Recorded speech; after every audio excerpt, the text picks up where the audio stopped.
Good fortune has finally gone the Royals' way as they land the number 6 pick in the upcoming MLB Draft. Let's talk about it next on Locked On Royals.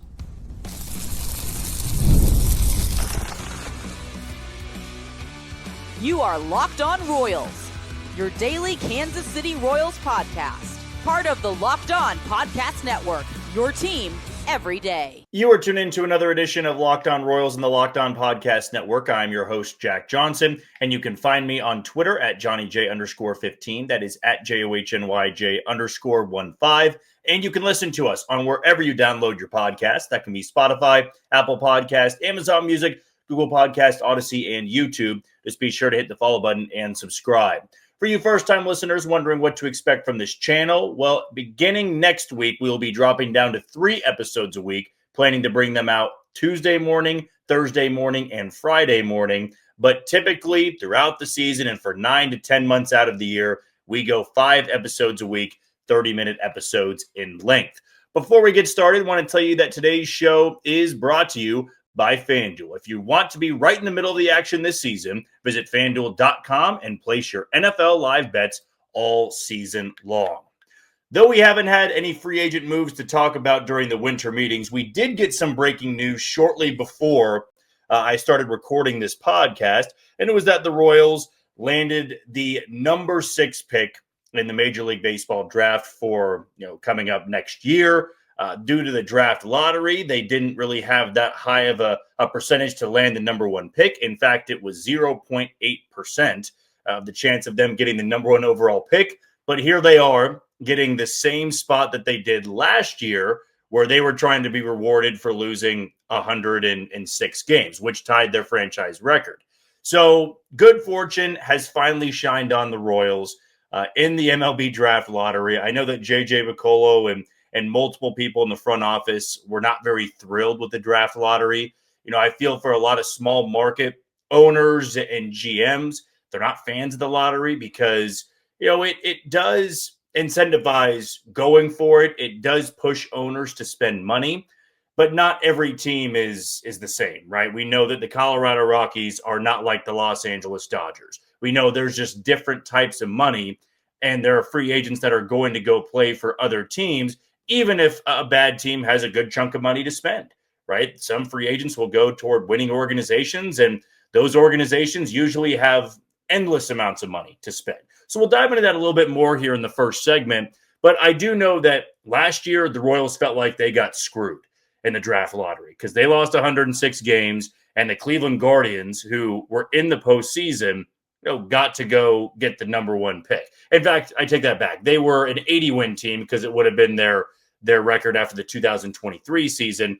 They landed the number 1 overall pick for really being in it almost for the entire season. I would go as far to say that the Guardians in 2023 had a very similar year to the Royals in 2025, where they were competitive all season long, just didn't really have the horses, made a couple of moves to make a push, but in the end, they were not able to catch up to the Minnesota Twins.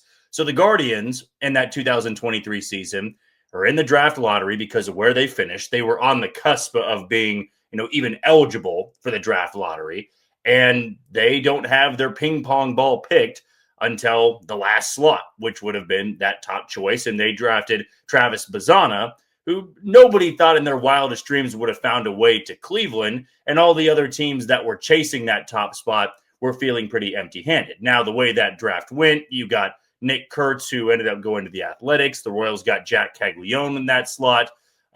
You had endless talent, really, at the top 10 selections. So really, that was the year to feel all right about drafting 4th, 5th, or 6th, but tell that to a team that lost 100-plus games.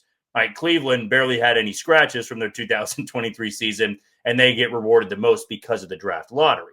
So there's the Royals feeling empty-handed for losing that many games. Now, it wasn't a tanking situation where they were trying to get a top pick. That was obviously well before the draft lottery, where you didn't have money to spend. You knew your team wasn't going to be that good. Let's try to find a way to pick top 3 in the Major League Baseball draft. And we can all say now that the Royals losing 102 games in 2018, they got rewarded with Bobby Witt Jr. Now, not all of their top picks have worked out, but that one certainly has. And for the Royals coming off of a 80 and 82 season, right? Prior to that, they were a postseason team. To be selecting top 6, you can't really complain too much about it. I know that Buster Posey actually had a really good interview with Greg Amsinger right before the lottery started, and he said that you don't want to be here. You don't want to be eligible for the lottery because that means you didn't reach your goal. You didn't make the postseason. You were not a very competitive team, or I guess you could say a somewhat competitive team. Some of those teams were not, but you don't want to be in the draft lottery. You want to be a team that is always picking 25 to 30, because that means you're making it deep into the postseason every single year.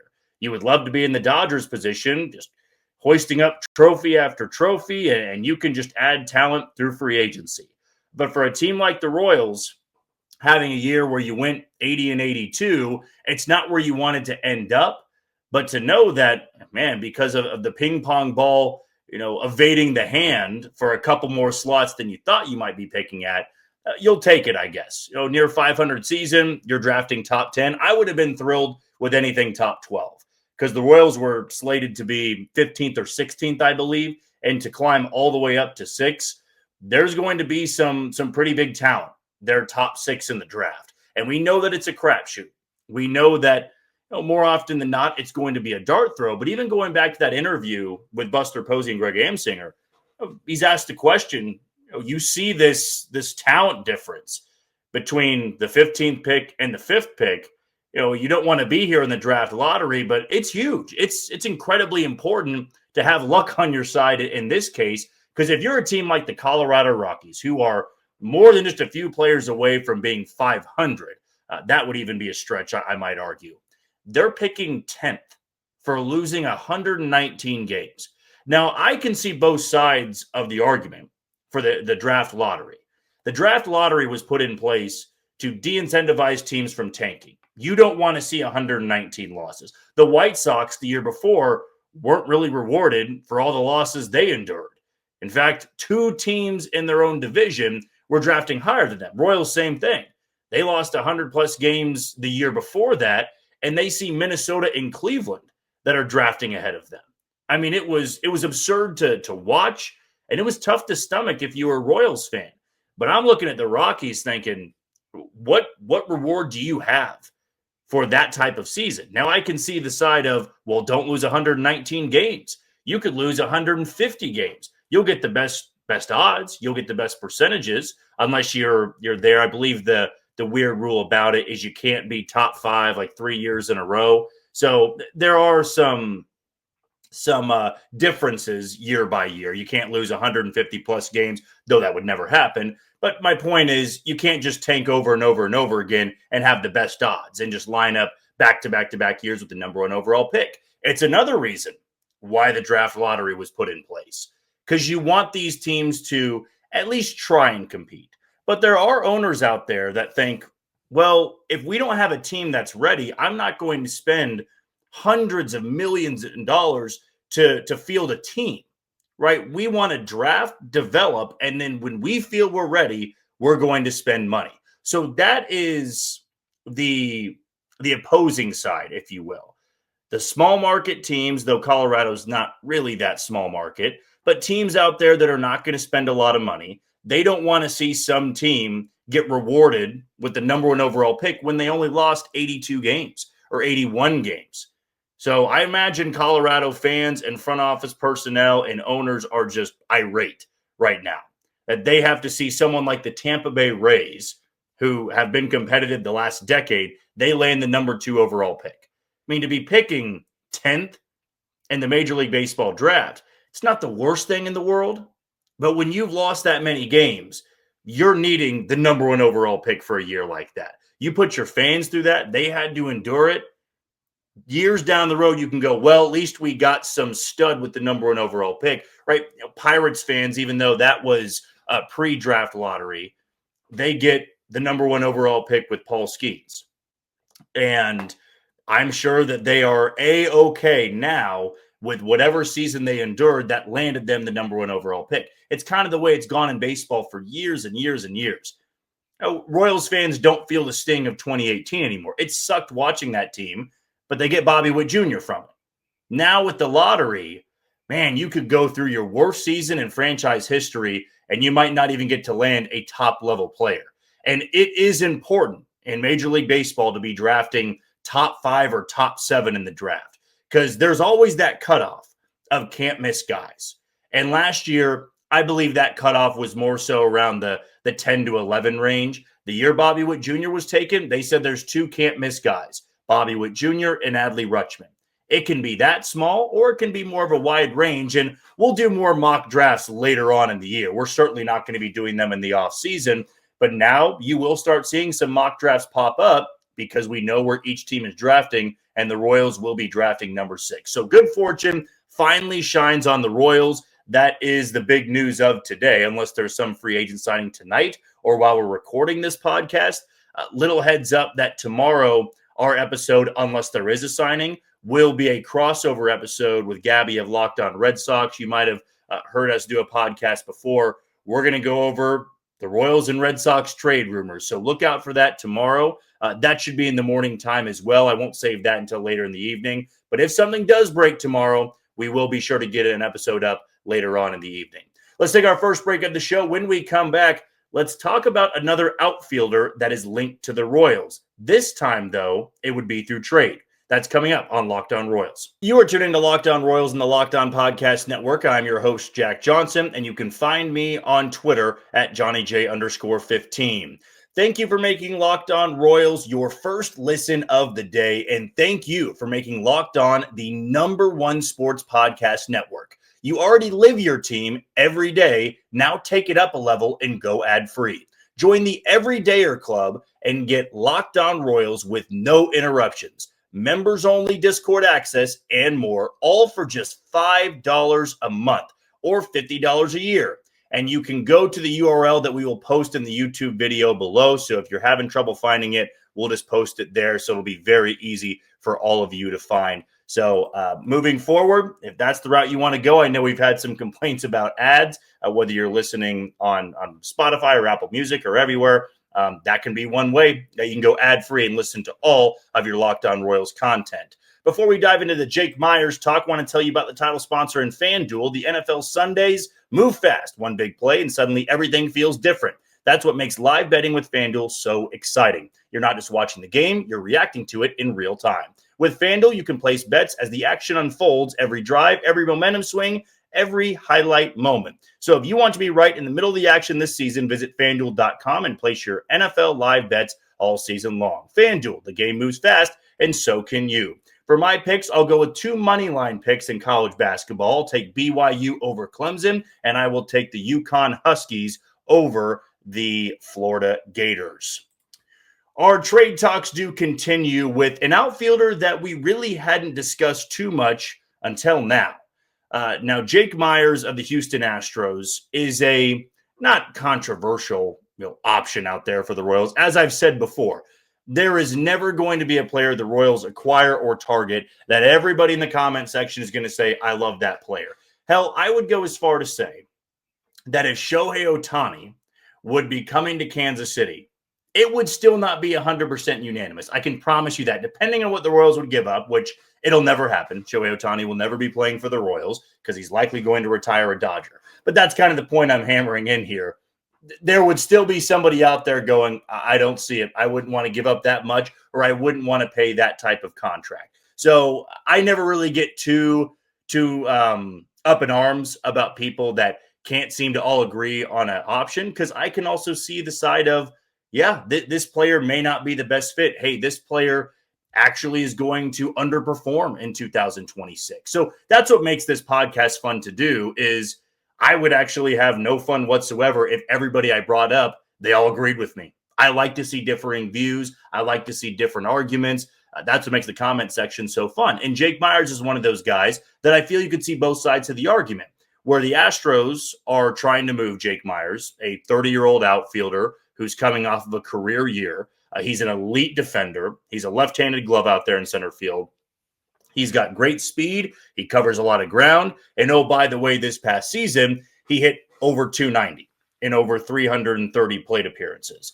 So you look at a guy like that, you look at what the Royals have in the outfield, and the immediate reaction when this name got brought up on Twitter, I saw that Brian McTaggart, who covers the Astros on the beat for MLB.com, he had brought up the Royals are one of 3 or 4 teams that have been in on Jake Meyers.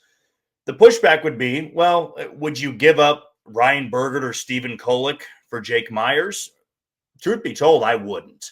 That's maybe a little bit of the pushback here immediately is for what Jake Meyers is, which is a good defending center fielder, somebody that is coming off of a career year, but the other 3 have been below average offensive seasons.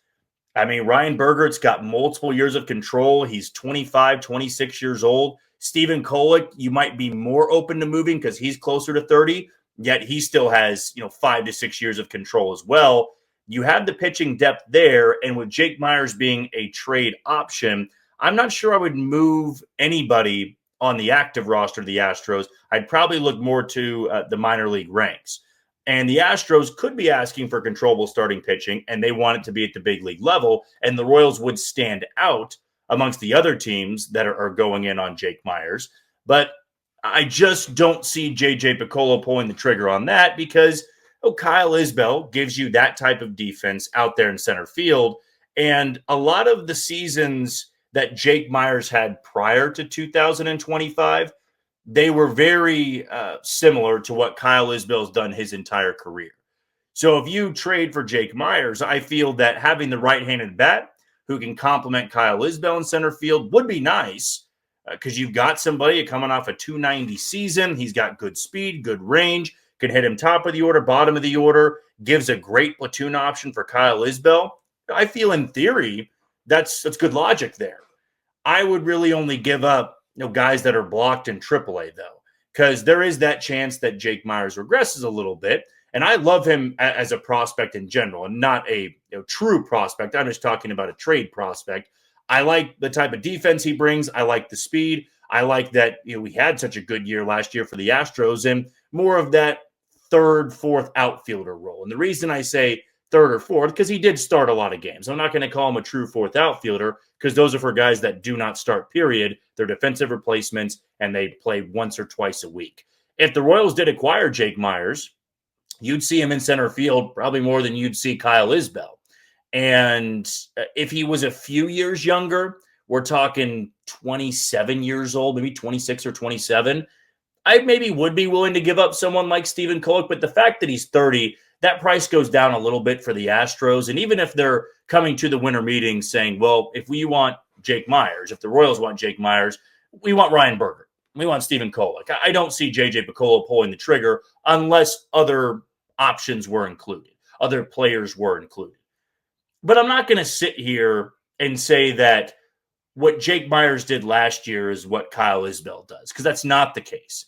Kyle Isbell has never been an above-average bat at the big league level. Jake Meyers is coming off a year in which he was an above-average bat. And the same argument I made for Harrison Bader and the positive outlook. We can all sit here for 30 minutes a day and say he could regress. He's not going to be good. No, he had a flash in the pan season. He's actually going to regress to what he was in 24 or 23. Yeah, that is a possibility. We can go both ways with it, though. What if he does continue to improve? What if what Jake Meyers gave the Astros in 2025 is what he could give the Royals in 2026, and he didn't have to give up that much to go and get him? If you replaced Jake Meyers' numbers from 2025 and you plugged him into the Royals in 2026, you're talking about a significant upgrade over Kyle Isbell, and you've got a good glove as well. And that's what's drawing, I feel, the Royals to Jake Meyers. Because J.J. Picollo had a really good quote in Andy Rogers' article this morning that I read, which was that, we are putting emphasis on finding that impact bat, but they also feel that if they never meet that price, and we'll talk about this more in Thursday's episode if they haven't made a move by then. He said if we don't get the impact bat, well, the next step would be acquiring multiple guys that are high on base guys, and we would still feel pretty good about that. Jake Meyers is coming off of a high OBP year, more so because he hit 290. I wouldn't really call him a true on-base guy values the walk and can really work the count. I felt last year the average also just really inflated the on-base numbers. But prior to that, he had some sub-300 OBP seasons. The defense was always there, though, which is why the Astros valued him in the outfield and then also on the bases. If you went that route, though, and you're trying to upgrade at each and every spot, it's no secret. The Royals have been looking for center fielders. Harrison Bader's one of them. Jake Meyers is another one there. So to me, it feels like the days of Kyle Isbell being an everyday center fielder are probably past us. Even last year, though, he was more of a platoon bat. And if you tried to make a move for Jake Meyers and he was the right-handed platoon for Kyle Isbell in center, you're always having great defense in center field, and maybe you're getting the strengths of both those guys, platooning out there. And if that's a route you go, I really could live with it. It's not going to be the move if they go that route because Jake Meyers is an 8 to 9 hole hitter. But I don't want to see a lot of uncertainty in center field. And if you got Kyle Isbell and Jake Meyers out there and you didn't have to give up anybody of those top 7 starters, that's a deal that I could get on board with. You do have to give up more than that. You have to give up a Bergert or a Kolek or a Bubic. I need to see a little bit more thrown in there because I know that Chris Bubic was mentioned in that article done by Brian McTaggart about the Astros shopping Jake Meyers. Do you believe that he can be a fit for this Royals outfield in 2026? Let us know in the YouTube comments below. When we come back, we're going to talk about another rumor coming out of winter meetings, and it's that the Royals are looking for a lockdown lefty out of the bullpen for later in the game. Who could that be, and who's on our radar? We'll talk about it next on Locked On Royals. You are tuning into Locked On Royals and the Locked On Podcast Network. I'm your host, Jack Johnson, and you can find us on wherever you download your podcast.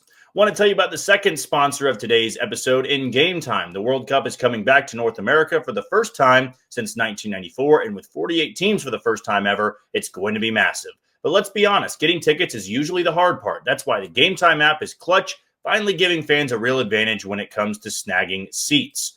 Take the guesswork out of buying the World Cup tickets and every match, concert, or event with Gametime. With Gametime, you can track those price drops in real time and get alerts when great seats open and buy tickets the moment they hit the app. It puts the power back in your hands and makes going to the World Cup realistic instead of impossible. Download the Gametime app, create an account, and use code LOCKEDONMLB for $20 off on your first purchase. Again, download the Gametime app, use our code of LOCKEDONMLB for $20 off. Swipe, tap, ticket, and go download Gametime today. With all of this offensive talk, we talk about the draft, we talk about outfielders, who the Royals could be moving. I mean, it's endless. And we know that for the majority of this offseason, that will be the meat and potatoes of this podcast because we know what's high on the priority list for the Royals and J.J. Picollo. What was reported yesterday from Annie Rogers, and I also believe from Jalen Thompson as well, the Royals are going to be looking for a left-handed reliever for the back end of the bullpen. And this was something Joel Penfield and I discussed. A lot of you in the comment section have expressed before. They need a lockdown reliever from the left side to come in the 7th, 8th, or 9th inning and get those outs against left-handers. And I actually like a few of the options in free agency. We did one episode in the offseason on it, and Hobie Milner was discussed. I want to say at the time, Danny Kalum was discussed. These were guys that had really good numbers against lefties. They were a little bit funky. They had awkward arm angles, which could make them enticing. To me, that doesn't really scream power lefty, though, in the back end of the bullpen. And maybe I'm putting words in their mouth with a power reliever. When you think power, you think high strikeout rate, I should say, and a lot of velocity. While that can be true, I also believe you could spin it as it's just somebody that strikes out a lot of hitters. And I narrowed down my search to just a few guys here that I really feel could be good left-handed relievers for the Royals late in the game. And this pushes Angel Serpa into more of the one out type of guy, or you need him to work a couple innings, the 5th or the 6th. That is the best possible role for Angel Serpa. Instead of making him the number one lefty and maybe the 4th high leverage guy in the bullpen, he's bumped down to the 7th guy in your bullpen, maybe even the 8th guy, depending on who all breaks camp with the team. Angel Serpa is a fine reliever. he's a bulk inning reliever, and that's what he should stay as. When you are asking somebody with the game on the line to go out there and get 2 big outs against 2 lefties, right? If you're facing the Dodgers, which the Royals will see the Dodgers in LA next year, you're facing Shohei Ohtani and Freddie Freeman back-to-back. I don't want to turn to Angel Serpa or Daniel Lynch. I want to turn to somebody that could not only get them out, but could strike them out. And that's much easier said than done, but there are options in free agency that the Royals could afford on a 1-year deal. The first one, who I believe even David Lesky of Inside the Crown has brought up, is Gregory Soto. Soto was lights out for the Tigers a couple of years ago, had 101 to 102 mile an hour sinker, goes to Baltimore. He was on some of their postseason pushes. The numbers weren't as great, and they certainly weren't great last year, but he pitched between Baltimore and the Mets, still runs it up 98 to 99, a power sinker, really good slider. Strikeout numbers are there. So are the walk numbers. And that just might be something you have to live with a guy who has a lot of power. Strikes out maybe 11 to 12 guys per 9, walks 5 guys per 9. And that's troublesome for a closer.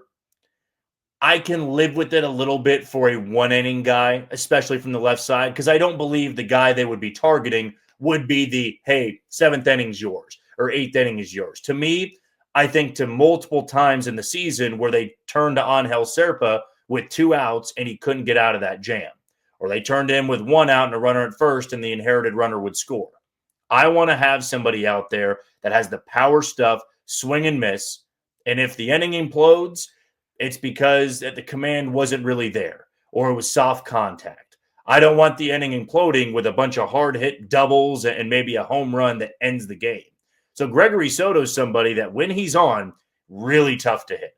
Power sinker from the left side. Serpa has that, but even when you have that wildness a little bit, we've all heard the phrase effectively wild, where you'll see these guys who might walk, 4 to 5 guys per 9, but they strike out 14 guys per 9. And just because of their pure stuff that they really don't know where it's going all the time, it's tough on the hitter, man. And if you're throwing 98, 99, it gets in the head of the hitter of, I don't want to get drilled up and in on this. So you have that to your advantage. If you're 98 and flat, big league hitters are not scared of that. If you know where it's going, now I know there's great pitchers who can have a great command of 98, 99. That's a whole different story. But if you just have the straight fastball at 98, pretty much everybody can hit that at the big league level.